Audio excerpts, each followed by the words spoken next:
I would like to bring our next speaker, who was born in GINOS City, Okinawa, where the U.S. military airbase is located.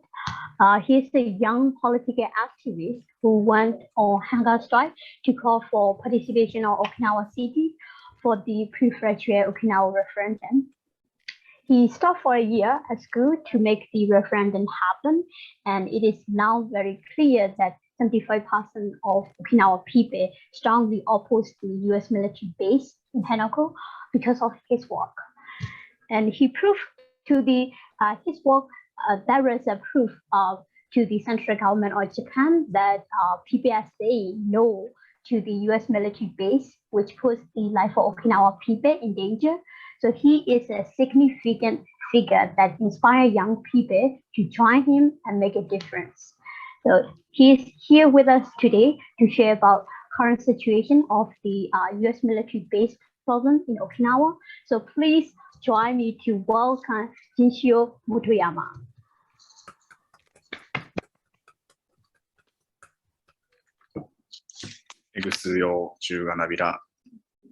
Can you hear me? Yes. Okay. Thank you for inviting me. I'm really honored to be here and to talk with the students or the people who came in Tokyo or around the world. All I wanted to say is already told by Shinako-san. Really, thank you. I make a small speech and then maybe I want you to ask me or Shinako-san about the current situation in Okinawa. My name is Jinshiro Motoyama. I'm now 29 years old and I'm a graduate student. I was born and raised in GINOS City, which is the picture Shinako-san showed you. In GINOS City, the center of the city was took by the U.S. military, and there's a base center of the city, the called Futenma Air Base or Air Station. When I lived there, I always had a mixed feeling toward the U.S. military bases. I hated the noise, pollution from the U.S. fighter jets and helicopters, and I got so upset every time I heard news of U.S. soldiers committing crimes in Okinawa. But at the same time, I was curious about the American culture on the other side of the fence, you know, the Hollywood movies or the food, like junk food, hamburgers or potato or like barbecues or you know what I want to say. And I actually started to understand how I feel about the bases only after I left Okinawa for Tokyo back in 2011, which was the 311 we called the earthquake of the east side of Japan. The people started asking me about the US base issues in Okinawa, especially about the Futenma base issues. I was ashamed of myself not being able to answer their questions, so I started learning more about the issues at my university. Then I started seeing the abnormalness that I lay in my everyday life. The Futenma base are the base issue what are part of my everyday life. Then I had a student movement in Tokyo, we call the SASPO, or Students Against Secret Protection Law, and SEALS. This stand for Student Emergency Action for Liberal Democracy. As a college student, I met Professor Takeda, who teaches administrative law at Seiken University Law School in November 2017.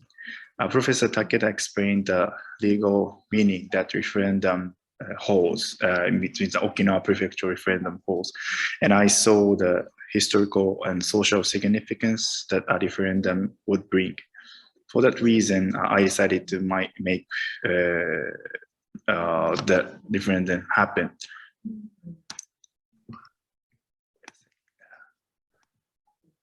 Okay. The historical and social significance that referendum would bring is a dialogue between generations and dialogue between islands in Okinawa. I was concerned that this referendum would be the last chance to show our opinion while the survivors of Okinawa, Battle of Okinawa, are still alive, including my grandparents. I wanted young people to have conversation with the survivors and think about the existence of the bases, which is inseparable from the history of Battle of Okinawa and war in general. We needed to think of a way of inheriting this collective memory while moving forward. When I visited my grandparents to collect their signatures for holding their referendum, I asked them how they experienced the war, and they told me their stories, which I really appreciated.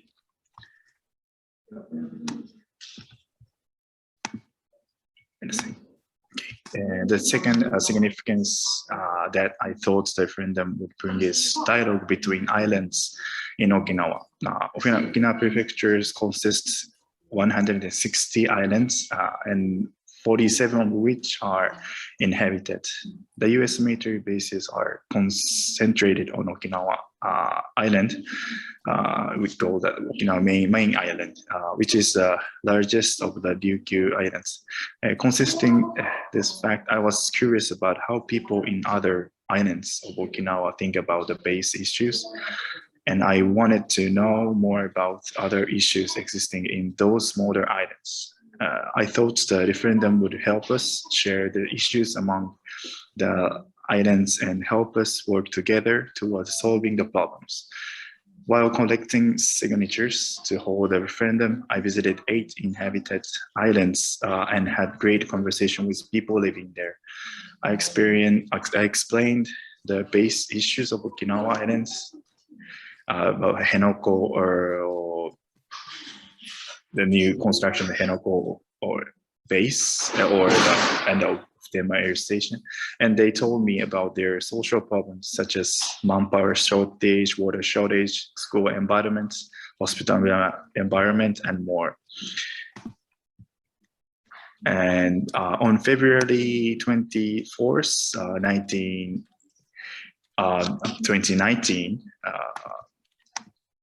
a referendum was held. The different Okinawa prefecture referendum was held on the construction of a U.S. military base in Henoko. Voter turnout hit 52.48%, and the number of no votes stood at 72.2%, and 90.1 voted in favor of the plan, while 8.7% voted neither in the referendum. We have 3 choices for the referendum. More than the half of the total number of eligible voters went to polls and voted their opinion on the issue. We would like, I'm really appreciate because I'm one of the member of want to have a referendum. And as I said, 72.2% of voters voted against building a base in Henoko. This means 37.6% of the all eligible voters said no. This is a fact of deep significance. In the referendum, the citizens were able to express our opinion regarding a single issue. And in doing so, we have taken a historically important step forward within the democratic system in this country, Japan. We would like to express our, I really appreciate the people who vote for the referendum. In this referendum, we took a vote on the reclaiming work which has been forcibly conducted at Henoko. at the present. In a sense, the both served to question the national policy of reclamation U.S. Marine Corps Air Station of Denmark from Ginowan to Henoko as the only option to eliminate the danger of Denmark. The people in Okinawa registered our position. In the name of democracy, the central government should respect the public consensus and abandon the reclamation work in Henoko. National security should be based on the will of the people who hosts the military base. The central government should not trample on Okinawa people's will. National security issues are the responsibility of central government. They might say, might say, but cannot be used as an excuse to disregard the will of the people in Okinawa. Okinawan will was expressed, and now the main Japanese people or people around the world have a responsibility to want to answer our the votes. Each of them ought to have us. Let me conclude my speech. The referendum asked all people in Japan to think about democracy. They should think about Okinawan issue seriously. I really strongly expect the government, Japanese government, to make the excellent decision to stop the reclamation work at once and seek to eliminate the dangers from Denmark without relocating the base within Okinawa, especially in Henoko. And today I joined this session event and had the situation in Myanmar, Burma. It's really serious, and of course the background of the issues are different, but we want real democracy, and we want the government to listen our opinion or care more about the human rights in these areas. So I think that Burma issues and Okinawa issues really similar. We share maybe we want the same thing to our governments, so we can make solidarity and then get through I want to solve the problems at the place we are living in. Okay, this is the end. Thank you very much for listening my speech.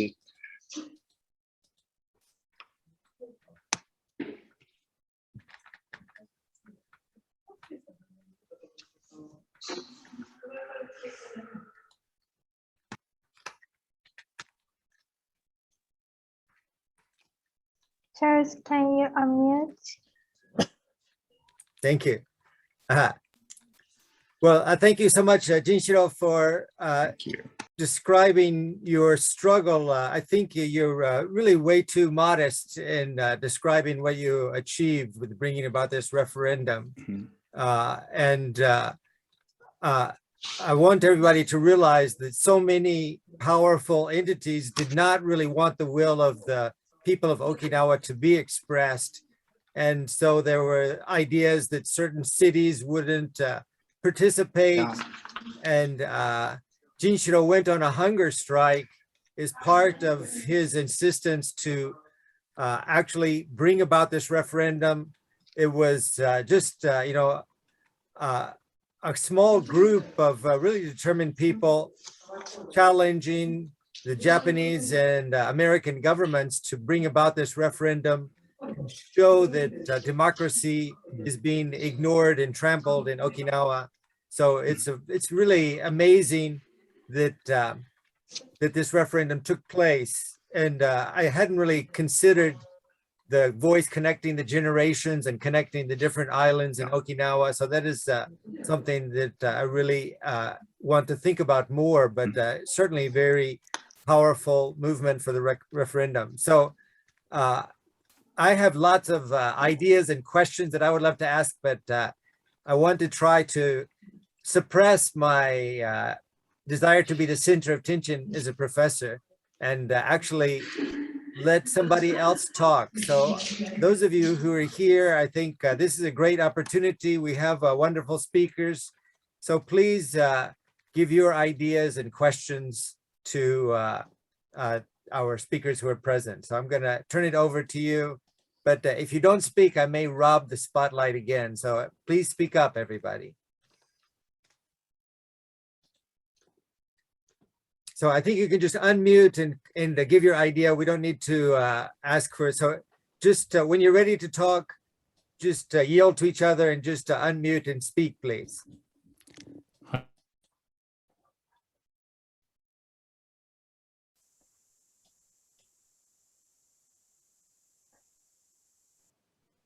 Oh, that was bad timing.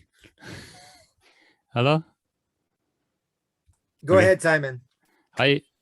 はじめまして。はじめて위째 우가나베다. 바나나야. 노빈소 사이먼 야이빈.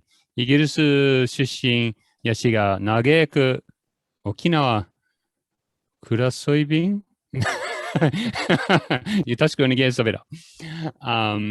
I'll translate that for the people who don't speak Uchinoguchi. I don't speak a lot of Uchinoguchi, a little bit, but I volunteer at my local kominkan. And they're all old retired people and they speak Uchinoguchi as their native language. And so I've been getting them to teach me, recording them and learning phrases. I want to ask one question, which is how important do you think language revitalization of Uchinoguchi is to the project of establishing democracy in Okinawa? And I also want to make an observation, which is that Japan doesn't really understand language teaching and learning. I know there are many people in this conference who have very, very good English, but as a country, Japan is not good at teaching English. And so I want to make the observation that if we in Okinawa want to revitalize the Okinawan language, the Uchinoguchi language, I think we should try to do it in different ways that are not the same way. Actually, I have a podcast idea where I want to get my friends at the Kominkan and make a podcast of them teaching me Uchinoguchi, but I'm very busy. I haven't really gotten down to that just yet. But yes, if language revitalization important? And if it is, let's do it differently. Here's my comment. Thank you. So is your question, Simon, to both of the speakers or do... Mostly, I guess, to Oyakawa-san, because she talked more about Uchinoguchi, but either, both of them is fine.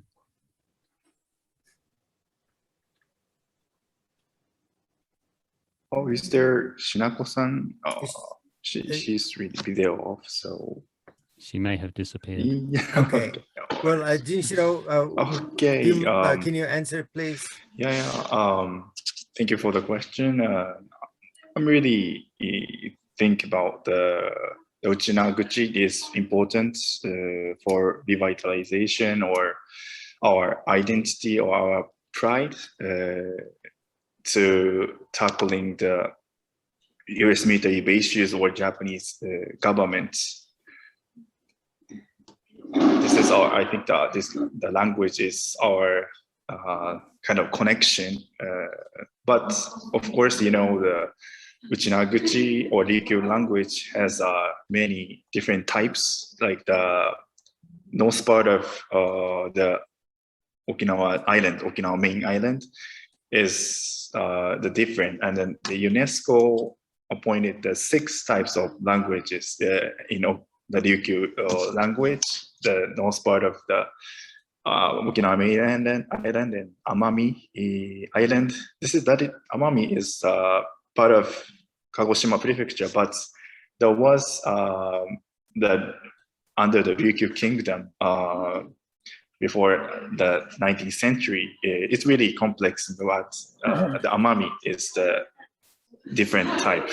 And then we had a suikutuba called that is the what we call uchinaguchi, the standard Okinawan language, and then miyako or islands language, Ishigaki island language, and then the Yonaguni island language. So they have six types of different languages. So, but of course, every language is really important. But I think we had make one like standard language. Of course, every country has a standard language, and then the different dialogues. So like the other languages, Okinawa should make a standard language. Of course, the consensus is really important for other part of Okinawa. Consensus with the people who live in other islands. So the process is really important. And then after that, we had a Ryukyu language, and then I think affects the Okinawan Ryukyuan's identity. And then we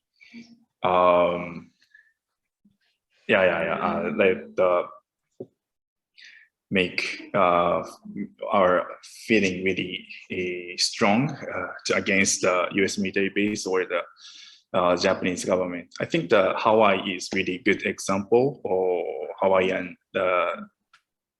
But I don't know really much, so I want to make some support for Shinako-san. She disappear? Or the Uehara-san can talk more about the language problem, the Okinawa language. Can you speak? Yeah, Eriko Uehara-san, thank you. Hi. Okay, because I live in Ireland, Ireland has stolen their language as well by English, and there is a big movement revive Irish language, Gaelic. It was only spoken by 1% that people were living in a very poor area like Connemara in the west. So I know I met a few people even couldn't write English, and I was surprised. But the Irish language was dying, and then here what they did was they built school teaching everything in Gaelic. And actually, I don't speak that much Gaelic, but I was teaching music in that school, and my daughter went there. And I have two minds for that very strict way of teaching in the school. So my daughter, if she spoke language in the school, she was punished. And so it wasn't the other way around again, like a forbidden language was existing. So I don't really agree with that way, and that might exclude people, feel uncomfortable if you don't speak and you are not proper Irish or Okinawan. So, and I grew up in Shuri, but my mother is from Nago, and they speak different language. And also my father is from Ishigaki, so he speaks different language. And I learned mostly his language through singing, because my grandparents sang all the time. And after they retired, they were farmers in Ishigaki, and they came to live with us in Naha. And they spoke, and then obviously my father had to speak to them. So I don't speak fluently, but I can understand. And now I started to do the classes online. And I think it's important to revive language, because this is something to connect us to the land, to the place, to the people and ancestors. And I'm so sad I don't really speak fluently, and I should have listened to my parents, grandparents more carefully. But we didn't have that. So first of all, we have to educate young people to feel this is actually disappear, and we really have to resolve, because that's connect us to our ancestors, how they felt, how they thought, how they described, and that's language is not only a language, but so that's we have to focus on, and more oral, I suppose, like as Simon said, Simonson said, yeah, rather than like learning on the table, and there's a teacher and you learn, you have no way to express yourself. So we have to kind of have a small group of people feel free and comfortable to make mistakes and learn from sound. It's a more musical thing as well. And each local groups, they have to start.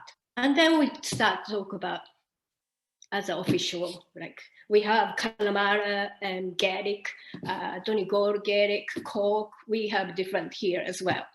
But first, we have to recognize the danger of this language and then start locally. And maybe like Simon said, we have to use is not great words, but then bring the old people. They feel they have a purpose and they feel there's a gap. So to make them feel more, you know, the existence are more precious. You know, I really think they are precious people for us, especially for Okinawans. They survived the war, they have experience, they have PTSD, they have language, they have culture, singing, everything. And then now we kind of get our culture from outside, like Okinawan music, you know, adapted to Japanese, and we kind of appreciate that. But we have to look at what we have left, and that's how we have to develop the way, language development, and it's very important, I think. And then Okinawa prefecture government should have some program, I think,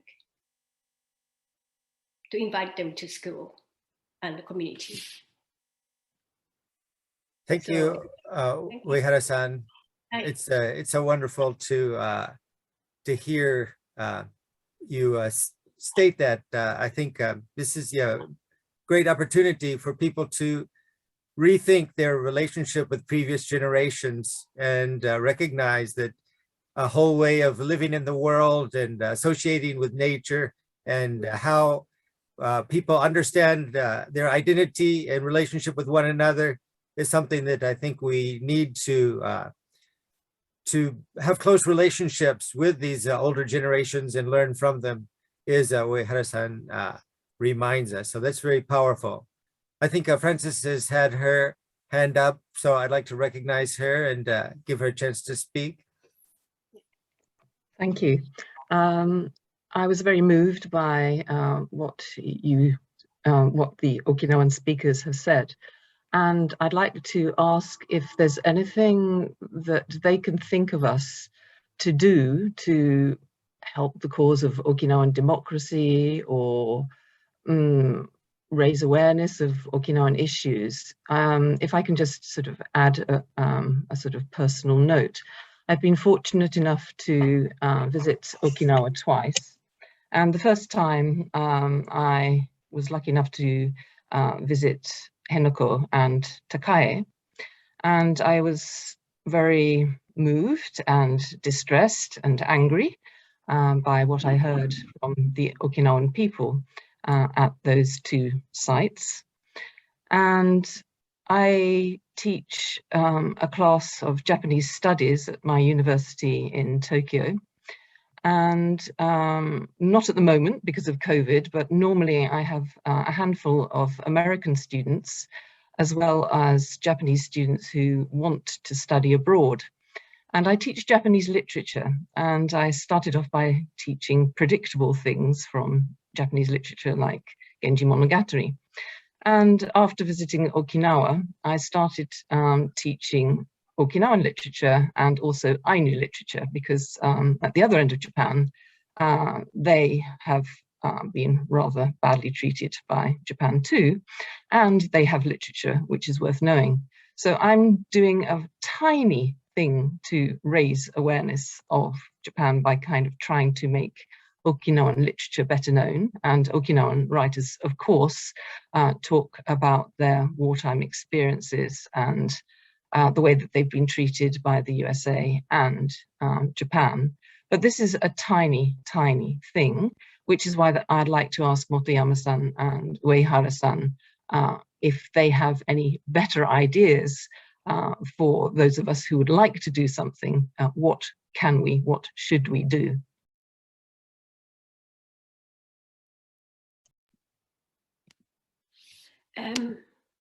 Okay, yes, thank you for asking, and thank you. Yeah, I really think Okinawan issues, that it won't be solved just within Japan because of the history and the way Japanese society and the government and all sorts of things, political situations. So it needs to be heard all over the world. So that's first thing I would like to ask is spread the words, the information, what's going on in Okinawa. And so if people are Americans, they take it as it's their problem because America is doing this to Okinawa. And if you're Japanese, you take it to as your own problem. And you talk to Japanese government or politicians. So, you know, during the Black Lives Matter movement last year, I was talking to my daughters every day about this issue. As a mixed race, they have, well, Western and Okinawan.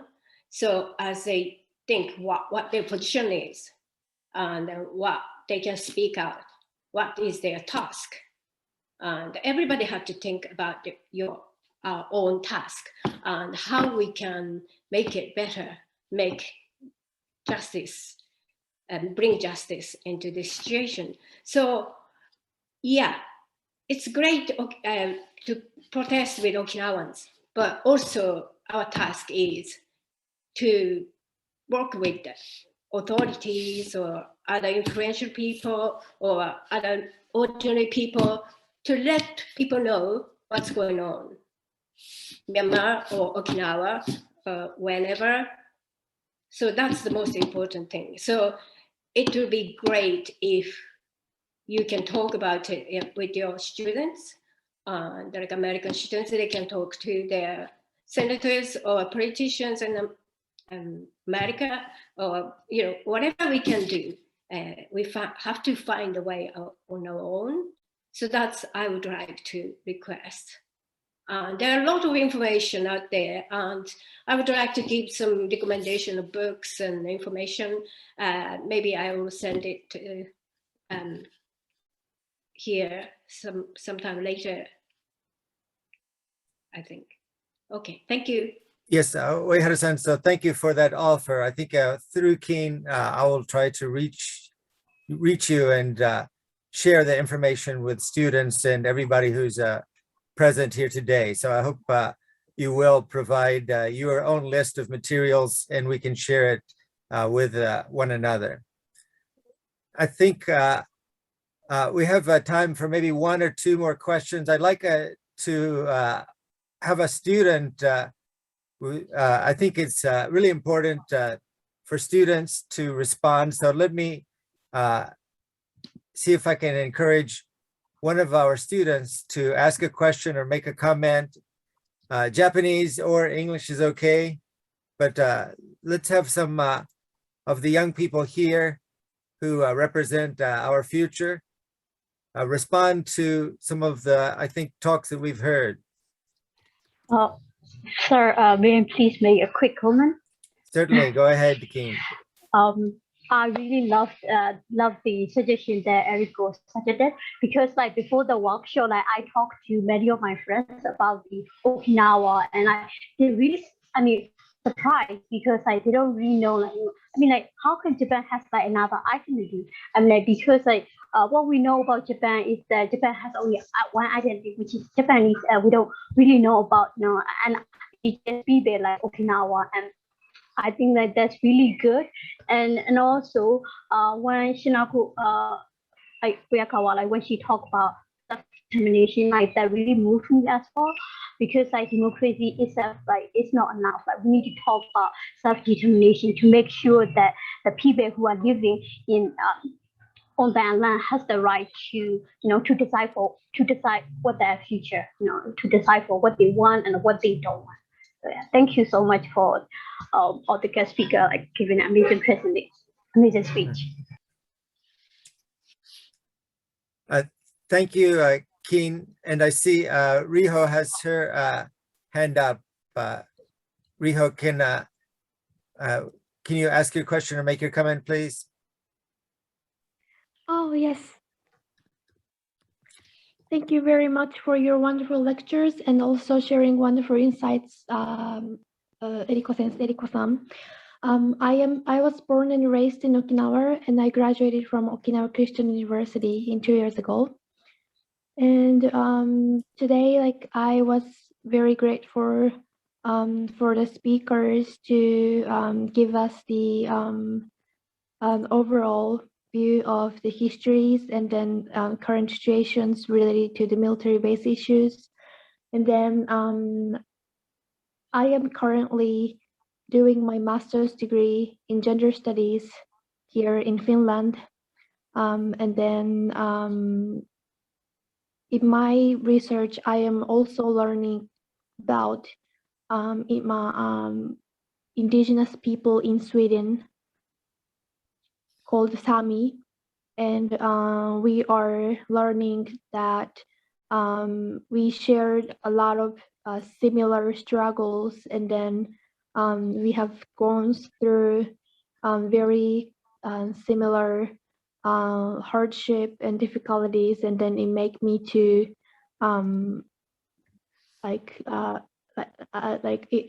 it makes me motivate to learn about it more.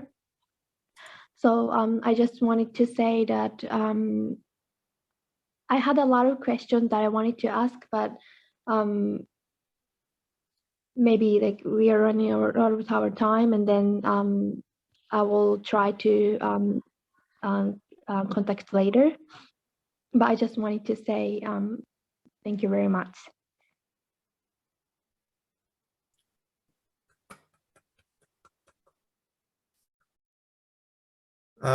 Well, let's have one final question, and then I'm going to turn it over to Reina Abe, who is going to give our closing remarks. And I think we've had a wonderful full day, and I don't want to overly burden the people, our guests, who have agreed and been so patient to stay with us. So let's see, who would like to ask a question or make a comment? Can I ask a question? Yes, please go ahead. So maybe what I want to ask is a little bit childish, but sorry for it. What I want to ask is, what is the most grateful solution for Okinawans? 72 or about 70% is base. All of base in Japan located on Okinawa, and it's causing a lot of problems. And also, when I saw the protest demonstration against constructing new bases like Henoko, we tend to feel all of Okinawan people think base is base have to not have to be located on Okinawa, but still I think base is important to protect Japan.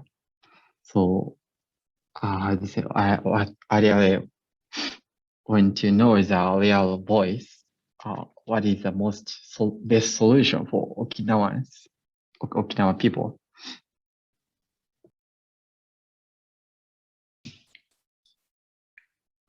Can I answer the question? Yes, please, Motoyama-san, please go ahead. Okay, thank you very much for the question. And I think the most of the people in Japan, or of course the part of the Okinawans, also think that way. Of course, the U.S. base is really important for the Japanese country security, or the U.S. country the security, and maybe that is the standard of the people in the government. So that is really a good question. And the first thing is that the current problem, or our opinion, is we don't want more bases in Okinawa. That is the our voice, the majority of the Okinawa voice. Of course, some people don't get out the old bases, but according to the opinion poll, or by the local newspapers or TV, the majority of Okinawans are the no more base in Okinawa, or they don't agree with the construction of the new base in Henoko. So that only one base, or get out of Futema, only Futema, please we don't want that. So not all of the bases in Okinawa. And then I'm now studying at the university, Hitotsubashi University, the US and Japan's foreign relations, or the diplomatic history. Then I think the based on history, one base is not so much important for the regional security, or the American US security, or Japanese security. It can be moved easily. So but the Japanese government don't want to do that. So of course you are really worried about the security of the Japan, but what we are saying is not so much an effect on the security, I think. So then one more thing is the security of country, and the problem of security of the country, or the security of the people living there. That is the really big issue. That in Japanese, like the ningen no anzen hosho, or this is the idea of the amateur sen.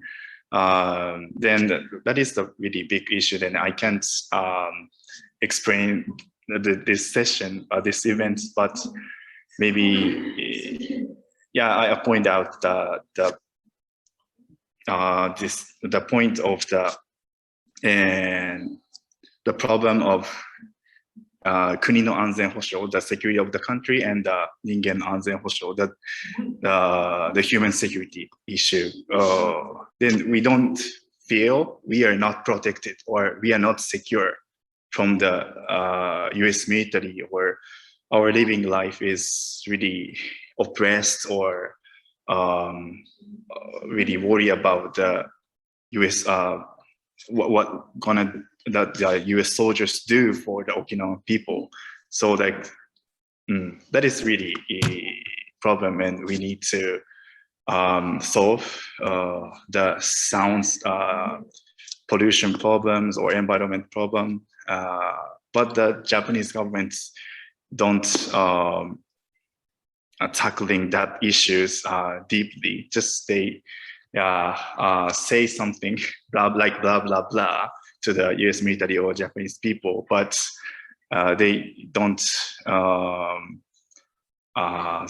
the one I see the Japanese government don't want so much to take action for the U.S. military base issues in Okinawa, so like we don't feel secure from the U.S. military base in Okinawa. Okay, sorry, I explained that much, and then can you understand or can you get it? What I want to say? Yes, yes. Thank you. I got it. Yeah. Thank you. Thank you very much for that discussion and for wonderful discussion. Yeah, I think that because this conference historically and now, I think everything should always take place in recognition that we are in a crisis, which is ecological and climate crisis. So the first threat to everybody here is not North Korea and not China, but the climate and ecological crisis. So I think when we think of our security, we have to imagine larger typhoons and coming through Okinawa and other places. So rather than military bases, we should all be building mitigation. We're going to be dealing in the next 10, 20, 30 years with a much worse environment. And we're going to have to deal with heat waves and terrible flooding. And we don't have any more money to waste. So the question is, why does China have to be dangerous to Japan? And who is working to promote peace between Japan and China? So I think the idea that China has to be scary and has to be dangerous is something that we should rethink and really recognize that helping Okinawans preserve the Sangosho of Oda Bay, one of the largest, most diverse bays, that is important all around the world. So we really have to not see the military as a solution.